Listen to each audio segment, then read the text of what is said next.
On reparle du monoxyde de carbone. Vous êtes nombreux à avoir redémarré le chauffage et même depuis le redout de ces derniers jours, le risque d'intoxication est élevé. Alors quels sont les symptômes et comment éviter l'accident?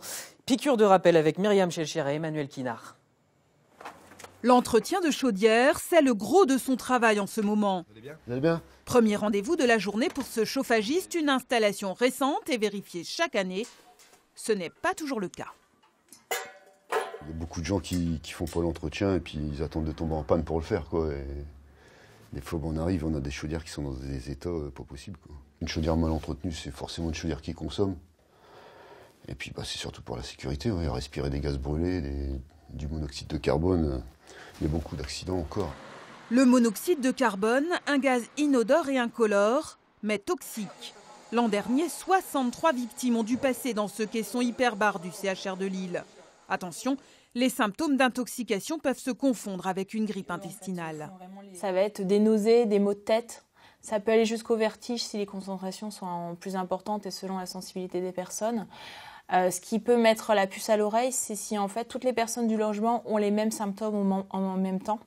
Et si quand on sort du logement, on se sent mieux en fait et que dès qu'on rentre, on retrouve ces symptômes.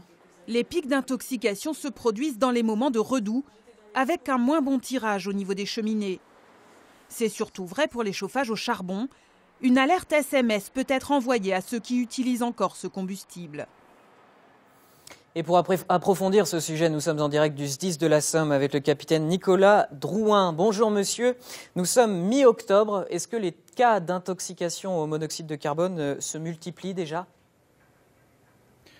Bonjour à tous. Donc effectivement, depuis le début du mois de septembre, on constate une augmentation du nombre d'intoxications au monoxyde de carbone, puisque sur l'année 2017, on en a comptabilisé 25, dont 5 depuis les débuts du mois de septembre.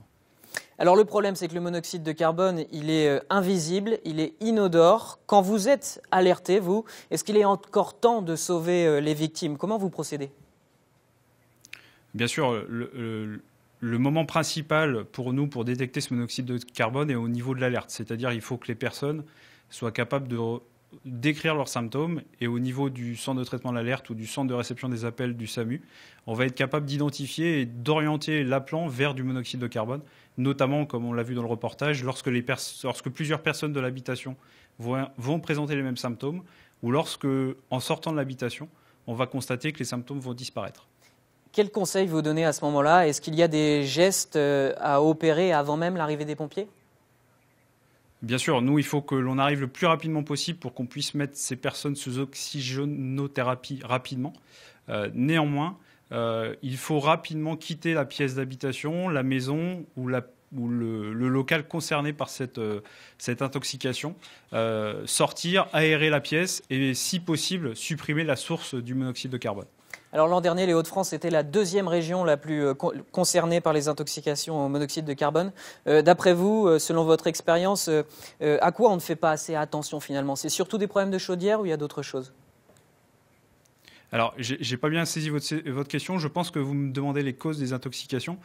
Effectivement, la principale, on l'a vu dans le reportage, c'est les chaudières ou les appareils de chauffage au gaz, au fioul, au charbon, les cheminées également. Mais on constate également de plus en plus des personnes qui utilisent des moteurs thermiques à l'intérieur des habitations et qui, avec leur gaz d'échappement, peuvent provoquer des intoxications au monoxyde de carbone. Effectivement, c'est très déconseillé. Merci beaucoup Nicolas Drouin, chef du service opération du SDIS de la Somme, d'avoir répondu à ces questions ce midi. En bref,